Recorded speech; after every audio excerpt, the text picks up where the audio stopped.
হিমালয়ের পাদদেশে অবস্থিত জেলা পঞ্চগড়ে ঝেঁকে বসেছে শীত। এ জেলায় গত 5 দিন ধরে বইছে মৃদু শৈত্যপ্রবাহ।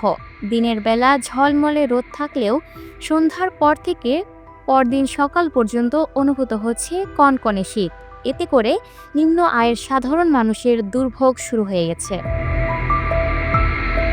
আবহাওয়া অফিস বলছে, গত 5 দিন ধরে জেলার তাপমাত্রা 8 থেকে 9 ডিগ্রির ঘরে ওঠানামা করছে। সোমবার 14 ডিসেম্বর সকাল 9টায় জেলার তেতুলিয়ায় তাপমাত্রা রেকর্ড হয়েছে 9 ডিগ্রি সেলসিয়াস। এ সময় বাতাসের আর্দ্রতা ছিল 89%। তাপমাত্রা কমে আসার সাথে দিনের দিকে সূর্য ওঠার পর তাপমাত্রা বাড়ায় 25 থেকে 27 ডিগ্রি পর্যন্ত পৌঁছায়, যার ফলে দুপুরে মিলছে উষ্ণতা।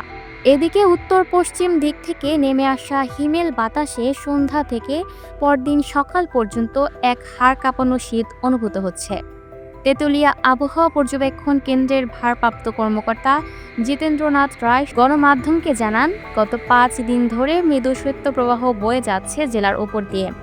তাপমাত্রায় তেমন কোনো পরিবর্তন নেই। সামনের দিনগুলোতে তাপমাত্রা আরও নিচে নামতে পারে। পাশাপাশি দিনের তাপমাত্রাও ধীরে ধীরে কমে শীতের তীব্রতা বাড়বে। Lucky Akter, up to date news, Dhaka.